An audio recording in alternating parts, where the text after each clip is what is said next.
In 1998, two of the smartest people on the planet, Nobel Prize winners in economics, lost $4 billion in 4 months.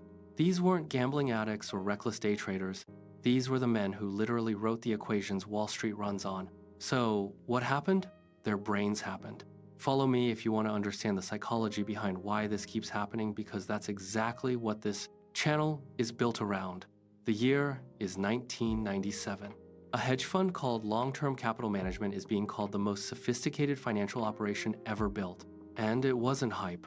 The people running it included Myron Scholes and Robert Merton, two men who had literally just won the Nobel Prize in economics. Their models for pricing risk were the foundation of modern finance.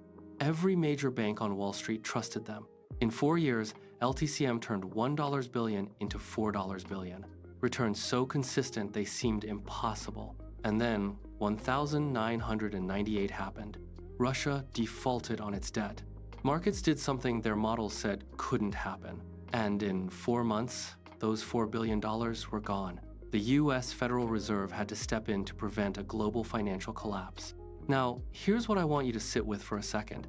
These weren't bad investors. Their models were mathematically correct, but their models had a fatal flaw. They were built on how markets should behave, not how humans actually behave. That gap between how we should make financial decisions and how we actually do, that's called behavioral finance. And understanding it might be the most important money education you ever get. So what exactly went wrong inside the minds of these geniuses? 3 things. And I promise you, you've done all 3 of these too. I have. Almost everyone has. LTCM's models had worked for 4 straight years, flawlessly. And that track record made them certain they had figured it out. Psychologists call this overconfidence bias. The more success you have in a pattern, the more you trust that pattern will continue. Your brain literally stops calculating risk the same way. It shortcuts. It says, we know how this goes. And that's exactly when markets and life hit you with something your model never accounted for.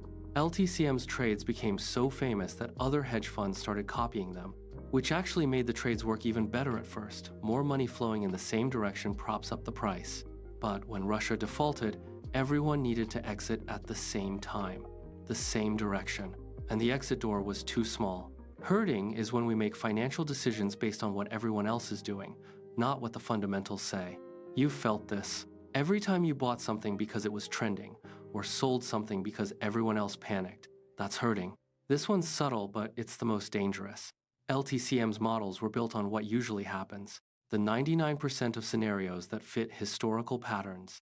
They essentially ignored the 1%, the black swan events, the things that shouldn't happen but do. Psychologically, humans are wired to do this.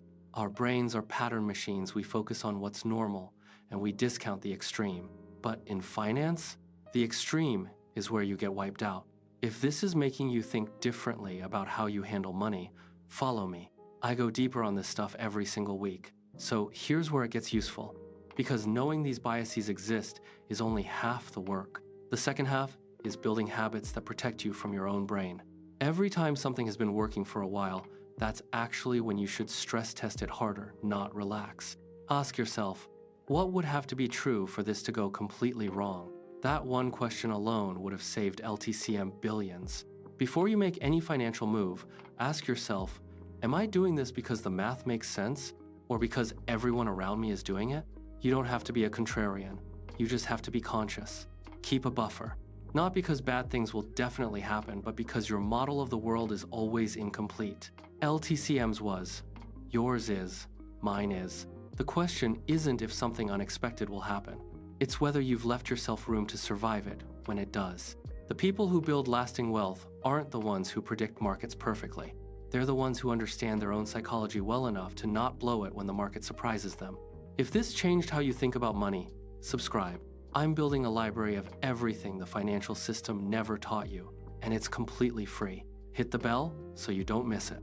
And next week, I'm going to show you a psychological trap that's costing average Americans thousands of dollars a year, and most of them don't even know it's happening. You're not going to want to miss that one.